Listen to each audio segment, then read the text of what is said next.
Welcome to the Authority Hub podcast. I'm Nolan, joined as always by Claire. And today we're featuring the expertise of Sharon Patton, mortgage broker in Burlington, Ontario.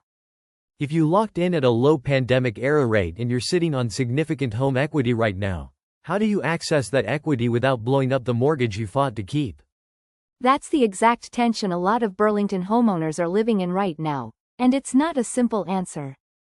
It really isn't, and it's the kind of question that Sharon Patton works through with clients regularly.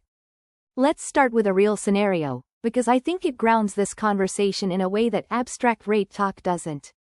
So picture this: a couple in Burlington, going through a separation, and they've got a shared mortgage, shared equity, and two people who both need to come out of this as homeowners on their own.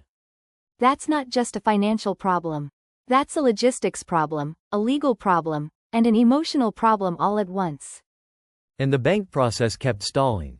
Each person was being assessed in isolation, without the full context of what the separation agreement actually meant for their finances.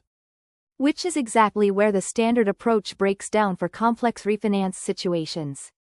Let's talk about that system failure, because I think it's important for people to understand why the bank isn't always the right first call. When you walk into your bank for a refinance, you're choosing from that bank's products. One shelf, one set of criteria, one template for what a borrower looks like.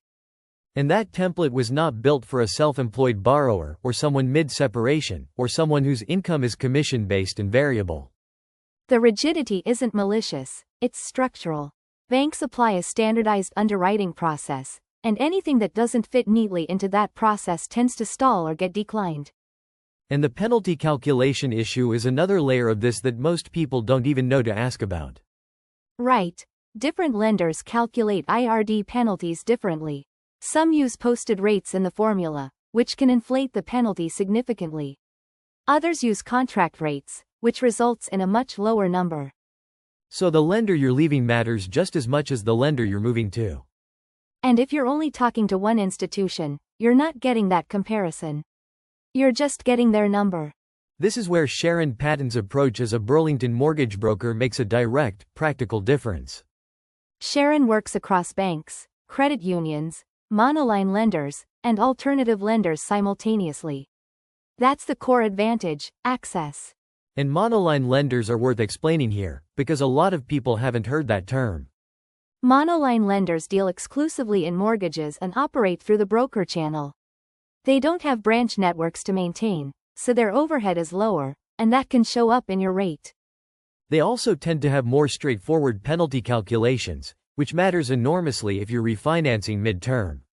Sharon Patton also has the ability to structure and present applications with more nuance than a bank's standard process allows. That's what made the separation scenario work. Instead of assessing each person in isolation, the full picture got mapped out: the income, the separation agreement terms, the equity available, what each person could realistically carry. And from there, two separate applications got structured through lenders who understood the context and could work with the documentation. Both of them came out of it with their own homes. The rates weren't the lowest available. This is the current rate environment. But the payments were manageable and they had a clear path forward. That outcome doesn't happen if you're limited to one lender's product shelf and one set of criteria. Let's zoom out now and talk about the refinancing question that most Burlington homeowners are actually sitting with, which is, does this even make sense right now? Sharon Patton is direct about this. It depends entirely on what you're trying to accomplish and what your current mortgage looks like. If you locked in at a low rate with several years left on your term, refinancing to a higher rate rarely makes sense from a pure interest cost perspective. You'd be paying a penalty to move to a worse rate. The only scenario where that might still work is if you're consolidating high-interest debt and the overall monthly cash flow improvement outweighs the rate increase on the mortgage portion. And the break-even calculation is the number that actually answers this question. Total refinancing costs divided by monthly savings equals break-even in months.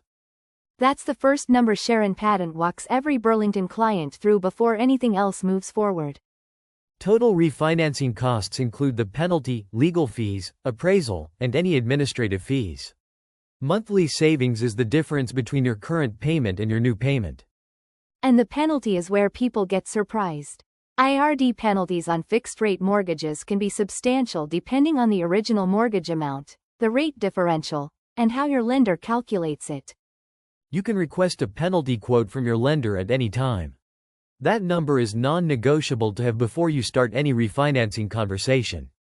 If your break-even stretches out and you're not sure about your plans, if there's any chance you're selling in the near term, refinancing mid-term probably doesn't make financial sense. The math doesn't lie. It just requires that you actually run it. Now, there's a question a lot of Burlington homeowners have that doesn't get asked enough. What if I want to access my equity without giving up my existing rate? Because that's the real bind for people who locked in at 2 or 3%. Breaking that mortgage to access equity feels like a significant cost. And Sharon Patton's point here is that a full refinance isn't always the only path. There are alternatives worth understanding before you commit to anything. A HELOC, a home equity line of credit, can sometimes be set up as a second product behind your existing mortgage, letting you draw on equity without touching your first mortgage rate. The HELOC rate is variable and tied to prime, so it's not cheap in the current environment, but it preserves your existing mortgage structure. A second mortgage is another option. It sits behind your first mortgage, carries a higher rate because the lender is in a subordinate position, and it's typically used for shorter-term needs. And then there's a blend and extend, which some lenders offer. Your existing lender blends your current rate with the new rate and extends your term, so you avoid the full IRD penalty. It's not always the best deal. Lenders benefit from those arrangements too, but it's worth asking about. The right path depends on how much equity you have, what you need the money for, and how long you need it. Those are the questions that shape the answer. And this is where working with someone like Sharon Patton, a mortgage broker in Burlington who specializes in refinances, actually changes what options you see. Because if you go to your bank, they're going to show you their version of a HELOC and their version of a blend and extend. That's it. A broker shows you the full landscape and helps you figure out which path actually fits your situation. There's also the stress test to factor in, which catches a lot of people off guard. Right. Under current OSFI guidelines, borrowers refinancing at federally regulated lenders must qualify at the greater of their contract rate plus 2%, or the current minimum qualifying rate. That affects how much you can actually borrow, even if there's equity sitting there. It's a real constraint, and nearly 40% of homeowners who considered refinancing cited concerns about qualifying under the stress test as a primary hesitation. So the equity might be there on paper, but the qualifying rate determines how much of it you can actually access.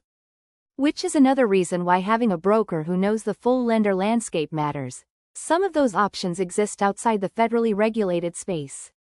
Let's talk about what the actual process looks like, because I think a lot of people hesitate to even start the conversation because they don't know what they're walking into. The first step is documentation, proof of income, your current mortgage statement, a property tax statement, identification, and if you're consolidating debt, statements for those accounts. Having those ready before you start speeds everything up considerably. Most refinance files that run into delays do so because documentation wasn't ready at the outset. Then the lender orders an appraisal to confirm the current market value of the property. That's standard, they need to know what they're lending against. After the appraisal, the lender reviews the full application and issues a commitment letter if they're approving the mortgage. You review it, ask questions, accept the terms, and then it goes to your lawyer.